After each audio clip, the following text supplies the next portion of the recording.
ఇప్పుడు మనం data objects and attribute types చూద్దాం. ఫస్ట్ డాటా ఆబ్జెక్ట్స్ అంటే ఏంటి? Data sets are made up of data objects. ఏదైతే డాటా సెట్స్ ఉన్నాయో అవన్నీ డాటా ఆబ్జెక్ట్స్తోనే మేడప్ అవి. అంటే డాటా ఆబ్జెక్ట్స్ అంటే ఏంటి? ఇవి మనకి ఒక ఎంటిటీని రిప్రజెంట్ చేస్తాయి. ఇప్పుడు సపోజ్ ఒక టేబుల్ తీసుకోండి మీరు. ఇప్పుడు ఒక టేబుల్ తీసుకున్నాక ఏముంటుంది? కాలమ్స్ అండ్ రోస్ ఉంటాయి కదా, రైట్? ఏముంటుంది? ఫస్ట్ ఎగ్జాంపుల్ స్టూడెంట్ టేబుల్ తీసుకున్నాం. నేము, క్లాసు, సెక్షన్ అనుకున్నాం. So name Manu, Ram, class 5, 10, section A అని అనుకున్నాం. సో ఏవేటి Manu, Ram, 5, 5th class, 10th class, C section ఇవన్నీ ఉన్నాయి చూసిన, వీటి అన్నిటిని డాటా ఆబ్జెక్ట్స్ అంటారు. ఓకేనా? వీటిని డాటా ఆబ్జెక్ట్స్ అంటారు. ఏవేటి నేము, క్లాసు, సెక్షను ఇవి ఏం చేస్తున్నాయి? ఇక్కడ పైన ఏంటిది? దీన్ని చూస్తేనే ఇవన్నీ నేమ్స్ అన్నీ తెలిసినాయి. సో వీటిని ఏమంటారు అంటే యాట్రిబ్యూట్స్ అంటారు. ఓకేనా?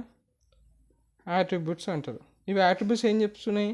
ఆ లోపల ఉన్న డాటా ఆబ్జెక్ట్స్ క్యారెక్టరిస్టిక్స్ని ఎక్స్ప్లెయిన్ చేస్తున్నాయి. ఇప్పుడు నేమ్ అనేది అంటే ఇవన్నీ పేర్లని, ఈ రో అంట, ఈ కాలం అంట నేమ్స్ ఉంటాయని నీకు అర్థమైంది. సో యాట్రిబ్యూట్స్ ఏం చేస్తున్నాయి? ఆ డాటా ఆబ్జెక్ట్స్ యొక్క క్యారెక్టరిస్టిక్స్ ఎక్స్ప్లెయిన్ చేస్తున్నాయి. డాటా ఆబ్జెక్ట్స్ ఏం చేస్తున్నాయి? వాటిని డిస్క్రైబ్ చేస్తున్నాయి. నేమ్ అలా ఎవరెవరు ఉన్నారు, మనోజు, రాము, సో వాటిని డిస్క్రైబ్ చేస్తాయి. అదే రాష్ట్రం. Data objects are described by the attributes in database. అయితే ఈ డాటా ఆబ్జెక్ట్స్ ఎవరు described by the attributes? Name అన్నీ ఉంటేనే కదా వీటిని డిస్క్రైబ్ చేయగలుగుతాం. అదన్నమాట. సో ఏటి రోస్ ఉన్నాయో, ఈ రోస్, ఇది ఒక రో, ఈ కిందది ఇంకొక రో, వీటిని ఏమంటారు? డాటా ఆబ్జెక్ట్స్ అంటారు. ఈ పైన ఉన్న వీటిని ఏమంటారు? కాలమ్స్. ఇవి కాలమ్స్ కదా.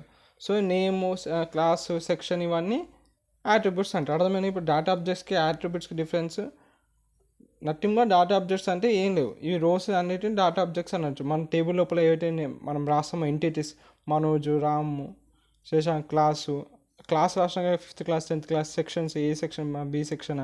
సో లోపల రాసే నువ్వు అన్ని ఆబ్జెక్ట్స్ అన్నీ ఏవైతే రాస్తున్నావు ఇవన్నీ ఎంటిటీస్ కిందకి వస్తాయి. ఆ ఎంటిటీస్ అన్నిటిని డాటా ఆబ్జెక్ట్స్ అంటారు. ఓకేనా? సింపుల్గా చెప్పాలంటే రోస్ అన్నిటిని డాటా ఆబ్జెక్ట్స్, పైన ఈ కాలంలో ఉన్నాయి చూసిన ఏదైతే డాటా ఆబ్జెక్ట్స్ని డిస్క్రైబ్ చేస్తున్నాయో వాటిని అన్నిటిని యాట్రిబ్యూట్స్ అంటారు. నేము, క్లాసు, సెక్షన్ ఇవి ఉన్నాయి కదా పైన, వీటిని యాట్రిబ్యూట్స్ అంటారు. కాలమ్స్ని యాట్రిబ్యూట్స్, రోస్ని డాటా ఆబ్జెక్ట్స్. ఇక్కడికి డిఫరెన్స్ అర్థమైంది కదా. ఒక డేటాబేస్లో ఇలా ఉంటుంది. ఇప్పుడు మనం యాట్రిబ్యూట్స్ చూద్దాం. యాట్రిబ్యూట్స్ ఏం చేస్తున్నాయి మనకి? ఆ డేటాబేస్ అయితే డాటా ఆబ్జెక్ట్స్ ఉన్నాయో ఆ డాటా ఆబ్జెక్ట్స్ ఈ యొక్క క్యారెక్టరిస్టిక్స్ని చెప్తాయి యాట్రిబ్యూట్స్. ఇప్పుడు నేమ్ అనే యాట్రిబ్యూట్ చూస్తే దీని లోపల అన్ని నేమ్స్ ఉంటాయి, అన్ని ఆల్ఫాబెట్స్, క్యారెక్టరిస్టిక్స్ ఉంటాయని చెప్పి. క్లాస్ అని చూస్తే ఇక్కడ అన్ని నంబర్స్ ఉంటాయని. సో ఆ యాట్రిబ్యూట్ చూసినాక ఆ లోపల ఉన్న డాటా ఆబ్జెక్ట్స్ యొక్క క్యారెక్టరిస్టిక్స్ నీకు వెళ్ళిపోతాయి. సో ఏం చెప్పొచ్చు? ఇది ఒక data field representing a characteristic. లోపల ఉన్న డాటా ఆబ్జెక్ట్స్ని ఒక క్యారెక్టరిస్టిక్స్ని రిప్రజెంట్ చేస్తే feature of data objects also called as dimension, feature variables అని అనొచ్చు. ఇప్పుడు ఈ యాట్రిబ్యూట్స్ ఏవే టైప్స్ చూద్దాం. ఫస్ట్ వచ్చి నార్మల్ యాట్రిబ్యూట్స్ అంటారు. నామినల్ అంటే నేమ్స్. ఏవైతే నేమ్స్ సంబంధించిన అన్ని యాట్రిబ్యూట్స్ నామినల్ కిందకి వస్తాయి. ఇప్పుడు సపోజ్ కలర్ తీసుకున్నాం. ఇప్పుడు కలర్ అని తీసుకున్నాం కదా, ఒక నేమ్ కదా. ఇప్పుడు కలర్ అని తీసుకున్నాం. ఇప్పుడు red, black, blue, brown, yellow, white ఇవన్నీ ఒక దేనికి? ఇప్పుడు కలర్ కింద ఇవన్నీ data objects. Black, brown, green ఇవన్నీ కలర్ అనేది ఏమిటిది? ఇది ఒక యాట్రిబ్యూట్. సో ఏదైతే ఇప్పుడు ఇవన్నీ ఏం చెప్తున్నాయి? కలర్ అనేది ఒక నేము. సో ఇవన్నీ కూడా నేమ్సే కదా. సో ఇదంతా ఒక నేమ్స్ని అనే ఎంటిటీని రిప్రజెంట్ చేస్తున్నాయి. సో ఈ నేమ్స్ అన్ని ఏవైతే మనం వాడతామో అవన్నీ నామినల్ యాట్రిబ్యూట్స్ కిందకి వస్తాయి.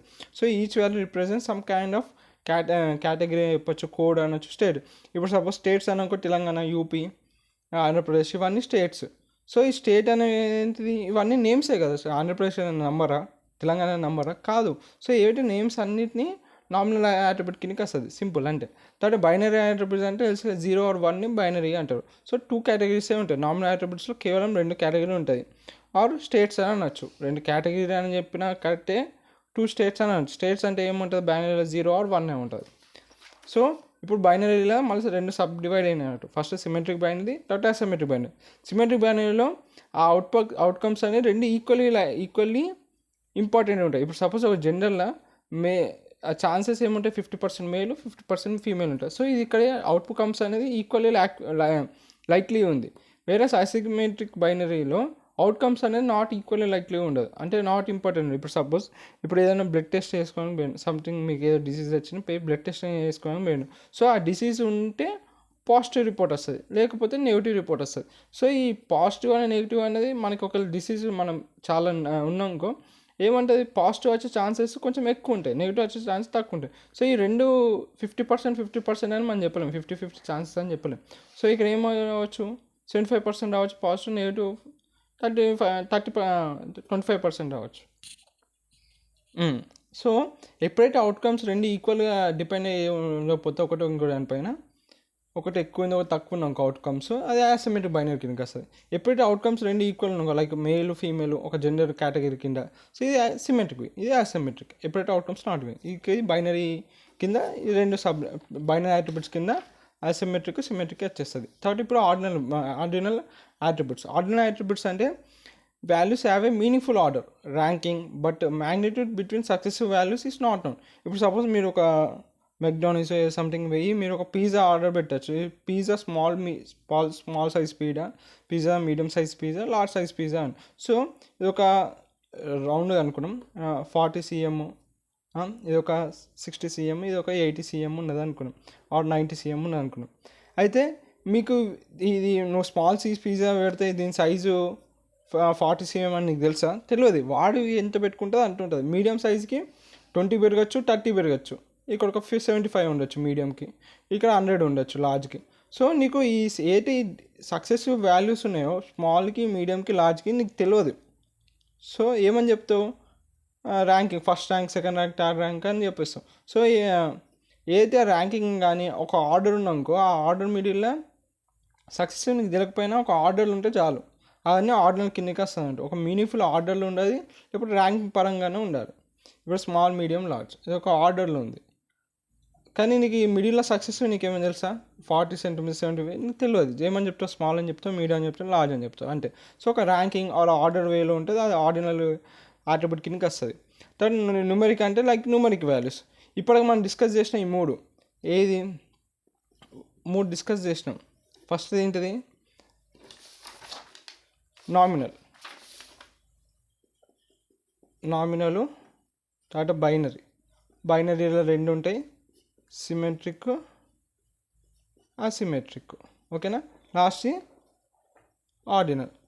ఇవి మూడు డిస్కస్ చేసినాం. ఇవన్నీ దేనికి వస్తాయంటే క్వాలిటీ యాట్రిబ్యూట్స్ కిందకి వస్తాయి అన్నమాట. అర్థమైనా? క్వాలిటీ చెప్తాయి. వేరే ఇప్పటి నుంచి మనం మాట్లాడుకునే ఫోర్త్ది న్యూమెరిక్ వాడుకుంటాం. ఇంకోటి ఏం చెప్తామంటే లాస్ట్ది డిస్క్రీట్ వర్సెస్ కంటిన్యూస్ మాట్లాడతామంట. డిస్క్రీట్ వర్స్ కంటిన్యూస్, ఇవి రెండు క్వాంటిటీకి డిఫరెన్సెస్. Quantity okay. ఇవి ఇప్పుడు మనం మాట్లాడుకున్న నామినల్, బైనరీ, ఆర్డినల్ ఇవన్నీ క్వాలిటీ యాట్రిబ్యూట్స్ అంటారు, క్వాలిటీ చెప్పే యాట్రిబ్యూట్స్. వేరే న్యూమెరిక్ అండ్ డిస్క్రిప్టివ్ వర్సెస్ కంటిన్యూస్ ఈ రెండు క్వాంటిటీ చెప్తాయి, ఎంత అమౌంట్ ఆఫ్ క్వాంటిటీ ఉందని. సో న్యూమెరిక్ యాట్రిబ్యూట్స్లో ఇవి ఏం చేస్తాయి, వీటిని క్వాంటిటేటివ్ యాట్రిబ్యూట్స్ అంటే ఇవి మెజరబుల్ అనమాట. ఇవి మెజరబుల్ క్వాలిటీ రిప్రజెంట్ వీటిని మనం ఇంటీజర్స్లో కానీ రియల్ వాల్యూస్లో రిప్రజెంట్ చేస్తాం న్యూమరిక్ వాల్యూస్. ఇప్పుడు ఈ న్యూమరిక్లో రెండు డివైడ్ అయినాయి. ఒకటి ఇంటర్వెల్, ఇంకొకటి రేషియో. ఇంటర్వెల్ అంటే కరెక్ట్ ఒక డిఫరెంట్, ఇప్పుడు సపోజ్ ఒక 25 cm స్కేల్ తీసుకున్నాం. 25 cm స్కేల్లో 0 to 1, 1 to 2, 3 అట్లా 25 ఉంటాయి కదా. సో 0 to 1 ఎంత ఉంటుంది, 1 cm ఉంటే మళ్ళీ 1 to 2 కూడా 1 cm ఉంటుంది, మళ్ళీ 2 to 3 1 cm ఉంటుంది, మళ్ళీ 3 to 4 మళ్ళీ 1 cm ఉంటుంది. సో ఏటి ఇంటర్వెల్స్ ఉన్నాయో ఇంటర్వెల్స్ అన్నీ ఏమున్నాయి, కరెక్ట్ సేమ్ ఉంటాయి. ఇక్కడ ఇంటర్వెల్స్ అనేది సేమ్ ఉన్నాక వాటిని ఇంటర్వెల్ స్కేల్ యాట్రిబ్యూట్స్ అంటారు. ఇప్పుడు ఒక టెంపరేచర్ స్కేల్ తీసుకుంటే మనం జ్వరం వచ్చినప్పుడు థర్మోమీటరు, సో దాని మిడిల్లో ఏదైతే డిస్టెన్స్ ఉంటుందో ప్రతి దాని స్కేలు అన్నీ కరెక్ట్ సేమ్ డిస్టెన్స్లో ఉంటుంది, దాన్ని ఇంటర్వెల్ స్కేల్ యాట్రిబ్యూట్స్ అంటారు. రేషియో అంటే ఒక సర్టెన్ అమౌంట్ ఆఫ్ రేషియోలో ఉంటుంది. ఇప్పుడు సపోజ్ ఇప్పుడు 2 అనుకున్నాం, నెక్స్ట్ నెంబరు 6 తర్వాత సంథింగ్ 4 వచ్చింది కదా, మళ్ళీ 4 యాడ్ చేస్తే ఎంత, 10. అలా ఇప్పుడు ఒక రేషియో పరంగా అది పెరుగుతూ ఉంటే దాన్ని రేషియో స్కేల్ యాట్రిబ్యూట్ కిందకి వస్తుంది. ఇన్నర్ జీరో పాయింట్, ఇక్కడ జీరో పాయింటర్ ఉంటుంది అనమాట. We can speak of values as being on order of magnitude larger than the unit of measurement. ఇప్పుడు 10 degrees is twice as the 5 kilo. ఏంటి ఇది ఇప్పుడు 10 degrees మాట్లాడుకుంటున్నాం, అది ఏంటిది, ఒక రేషియో ఉంది, అంటే 1:2 రేషియోలో ఉంది. 1:2 రేషియో అంటే ఇప్పుడు మన 5 అనేది 1, దీని రేషియో 10 అలా అనమాట. ఇది ఇప్పుడు ఏంటి రేషియో పరంగా ఉంటుందో ఆ రేషియో స్కేల్డ్ ఆటోమేటిక్గా, అంటే అర్థమైంది కదా. 5 degrees అనేది 1 రేషియో కింద పోతుంది, 1:2 10 అనేది సెకండ్ డిగ్రీ. అంటే ఏం చెప్పొచ్చు, 10 degrees is twice as high as 5 degrees అని చెప్పొచ్చు. అలా అనమాట. రేషియో పరంగా ఉంటే రేషియో స్కేల్ ఆటోమేటిక్ కిందకి వస్తుంది. ఇక లాస్ట్ వచ్చేసి discrete versus continuous attribute. Simple. Discrete అంటే ఏవైతే నువ్వు కౌంట్ చేయాలనుకుంటావు, కౌంట్ కింద అయితే కౌంట్ యాట్రిబ్యూట్స్ ఆ క్లాసిఫై చేసే యాట్రిబ్యూట్స్. లైక్ ఇప్పుడు జెండర్ ఉంది, జెండర్లో క్లాసిఫై చేయగలుగుతావు మేల్ ఫీమేల్, అట్లా కౌంట్ ఉన్నాయి. కౌంట్ అంటే ఏవేవి వస్తాయంటే జస్ట్ ఫైనైట్ నెంబర్సే, ఇన్ఫైనైట్ నెంబర్స్ కాదు, ఫైనైట్ నెంబర్సే. అవన్నీ ఇంటీజర్స్, ఏవైతే ఇంటీజర్స్ ఉంటాయో అన్నీ ఫైనైట్ నెంబర్స్ కింద వస్తాయో అవన్నీ డిస్ట్రిక్ట్ కిందకి వస్తాయి. ఎగ్జాంపుల్ ఎంతమంది స్టూడెంట్స్ ఉన్నారు, ఫైనైట్ ఉంటుంది కదా. ఇప్పుడు క్లాస్లో ఇన్ఫైనైట్ మెంబర్స్ స్టూడెంట్స్ అయితే ఉండరు కదా, సో ఒక ఫైనైట్ నెంబర్ ఆఫ్ స్టూడెంట్స్ ఉంటారు, లైక్ అలా అనమాట. అట్లనే ఇప్పుడు ఒక ఎగ్జాంపుల్, నువ్వు ఒక పార్కింగ్ లాట్లో కార్స్ అని కౌంట్ చేస్తున్నావు, ఎక్కడో దగ్గర ఆగుతావు, 100-200 కార్స్ దగ్గర ఆగిపోతావు కదా. సో ఒక ఫైనైట్ దగ్గర నువ్వు ఆగిపోతావు డిస్ట్రిక్ట్ అంటే. లేకపోతే నంబర్ ఆఫ్ నీ పోస్ట్ పెట్టినావు, ఇన్ఫినైట్ లైక్స్ వచ్చుకుంటేనే పోవు కదా, ఎక్కడో దగ్గర ఒక 100 likes 500 likes దగ్గర ఆగిపోతాయి. సో ఎక్కడైతే ఫైనైట్ నెంబర్స్ ఉంటాయి, ఇంటీజర్స్ ఉంటాయో, కౌంట్ చేయగలుగుతావు, క్లాసిఫై చేయగలుగుతావు, ఆ అట్రిబ్యూట్స్ అన్నీ డిస్ట్రిక్ట్ కిందకి వస్తాయి. ఇక లాస్ట్ వచ్చి కంటిన్యూస్. ఇవి ఇన్ఫినైట్ అని చెప్పలేం. లైక్ ఒక set infinite with in given range. Given ఏంటి మనం ఒకటి అనుకుంటాం, ఇక్కడ వరకు ఆ ఇన్ఫినైట్ అనుకొని దాని ఆ ఇన్ఫినైట్ లోపలనే ఆ వాల్యూస్ అని ఉంటాయి. ఇవి మనము వీటిని కౌంట్ చేస్తాం, డిస్ట్రిక్ట్ యాట్రిబ్యూట్స్ని కౌంట్ చేస్తాం. వేరేస్ కంటిన్యూస్ యాట్రిబ్యూట్స్ని మనం మెజర్ చేస్తాం. ఇప్పుడు టైంని ఎట్లా మెజర్ చేస్తాం, 2.35 seconds అంటాం, లేకపోతే 4.78 minutes అంటాం. ఏవైతే మెజర్ యాట్రిబ్యూట్స్ వస్తాయో అని కంటిన్యూస్ యాట్రిబ్యూట్స్ చేస్తాం. ఇక్కడ మనం రియల్ నెంబర్స్ వాడతాం. రియల్ నెంబర్స్ అంటే ఇక్కడ డెసిమల్ వాల్యూస్. ఇప్పుడు చూడు, నాకు డెసిమల్ వాల్యూస్ వాడచ్చు. ఇప్పుడు నీ హైట్ ఎంత అంటే 72.3 centimeters అని చెప్తావు. సో ఇది ఇక్కడ నువ్వు ఏం వాడినావు, డెసిమల్ వాల్యూస్ వాడినావు. కానీ ఇప్పుడు నెంబర్ ఆఫ్ స్టూడెంట్స్ అంటే 75.5 students అని చెప్తావు, చెప్పు. అందుకే డిస్ట్రిక్ట్ కింద ఇంటీజర్ నెంబర్స్ వస్తాయి, ఓకేనా. ఇక్కడ కంటిన్యూస్ కింద రియల్ నెంబర్స్ వస్తాయి. రియల్ నెంబర్స్ అంటే డెసిమల్ నెంబర్స్ వస్తాయి. బెస్ట్ ఎగ్జాంపుల్ చెప్పాలంటే ఇక్కడ 8 పెట్టుకోండి. 8 అంటే డెసిమల్ వాల్యూస్లో ఉంటుంది, లైక్ ఇప్పుడు 72. ఇక్కడ డెసిమల్ వచ్చింది, రియల్ నెంబర్స్. ఇక్కడ ఇంటీజర్స్. ఇప్పుడు number of cars, number of likes ఇక్కడ ఎప్పుడైనా డెసిమల్ వాల్యూస్లో వస్తుందో రాదు. ఇంకా ఇవి ఇన్ఫైనైట్, ఇవి ఫైనైట్, ఒక దగ్గర ఆగిపోతాయి. ఇది ఇన్ఫైనైట్, ఓకేనా. ఇప్పుడు టైము, ఇంకా టెంపరేచర్, ఇవి వీటి యొక్క ఎగ్జాంపుల్స్. ఇది difference between discrete attributes and continuous attributes. ఇవన్నీ మన data objects and attribute types యొక్క కాన్సెప్ట్ ఇన్ డేటా మైనింగ్.